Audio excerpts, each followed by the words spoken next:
Okay, this morning we're joined by George Trulinger, aka Ed Sullivan, ahead of the Fab Four's return to the Pikes Peak Center this weekend, January 4th. Their new show, USA Meets The Beatles, celebrates the band's first U.S. visit by highlights from Ed Sullivan's show, Meet The Beatles album, and more. So we're joined now. Good morning. Good morning, Krista. How are you? Doing well. Okay, so you guys are back at the Pikes Peak Center on July 4th. What do you enjoy most about performing over there? It's actually January 4th. July 4th will probably be somewhere else. Oh, my bad. It's Monday. It's Monday. Yeah, we're skipping ahead in the calendar. We want it to be warm.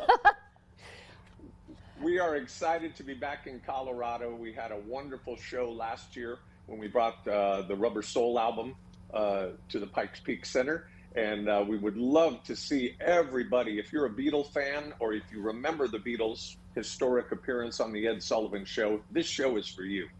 Can you tell us a little bit more about the show? What kind of songs can we expect? Woohoo! Well, they're going to be doing the entire album, Meet the Beatles, which was the Beatles, not their first album, but their first album in America. And it has wonderful songs, timeless songs, like I Want to Hold Your Hand, All My Lovin', This Boy, which was called Ringo's theme. And it really, the album really put the Beatles on the map. I know when I first discovered the Beatles, when I was just a kid, I wore out my copy. I had to buy another copy because we played the record so much.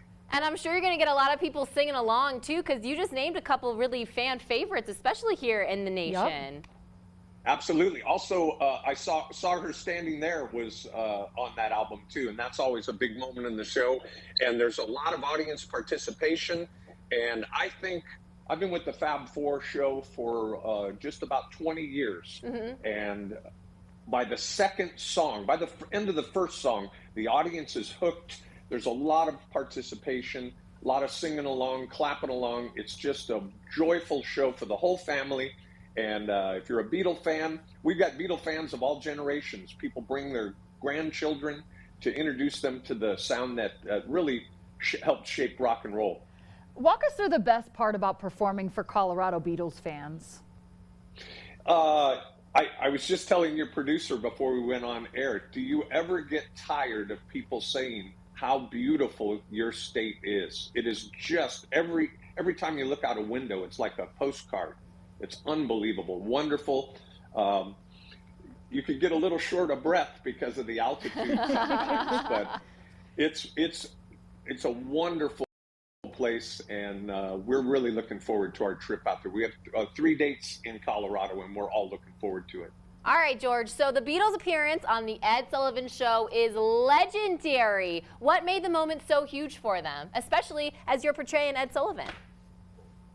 Well, on a personal note, it was I've been in entertainment I've been an entertainer for over 50 years. So that really, when I saw the Beatles, I was almost 4 years old on a little black and white television. And like a lot of other people in the music industry with a similar story, when I saw the Beatles on the Ed Sullivan Show, yeah, I wanted to be a Beatle. I wanted to learn to play and sing, which I did. And I never dreamed that I would one day become Ed Sullivan and reenact every night that moment that inspired me to be in show business. I really don't think you're alone there, George. No, what do you think? It's really a dream come true, right? Like, right, to be a Beatle? Yeah. Okay, the Beatles were known for their humor and their wit. There have been a lot of interviews. There have been a lot of interviews with a lot of stars like Bruce Springsteen and the members of the Crosby, Stills and Nash. David Crosby, who was with Buffalo Springfield, and the Byrds. He said, the Byrds as a group, we went into the theater to see the movie Hard Day's Night. And when we came out, we went in the theater, we were a folk band. When we walked out of the theater, we were a rock and roll band.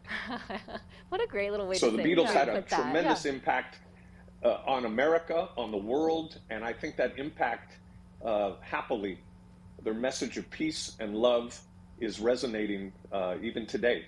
Yeah, for sure. And then we also know that they are known for their humor and wit. So how do you guys incorporate their sense of fun and mischief into the performances here in Southern Colorado?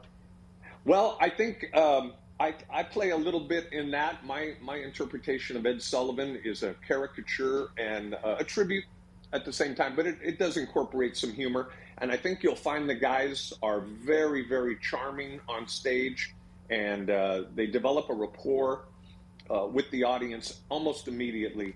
And every show is a little bit different because every audience is a little bit different. But I'm sure if you come out and see us on Saturday, January 4th, you won't be disappointed. That is this weekend too. Yeah, right around. We're just a few days away from Just it. a few honestly. days, George. Yeah. Well, thank you so much for joining us, giving us a little inside scoop on what this weekend's performance is all about and what people can expect to see right here at the Pikes Peak Event Center. Yes, and of course you can visit Thank pikespeakcenter.com. Yes, thank you for being here to purchase those tickets to the Fab Four. It looks like it's going to be a fun show. I'm excited. Yeah. It just got the way he talks about it and the way he was like super energetic and yeah. the passion behind being Yeah. a part of the Fab Four. Oh, it's going to be a great show, guys. Yes, Make sure I you head think out it's and gonna be so check much that fun. one out. Yeah.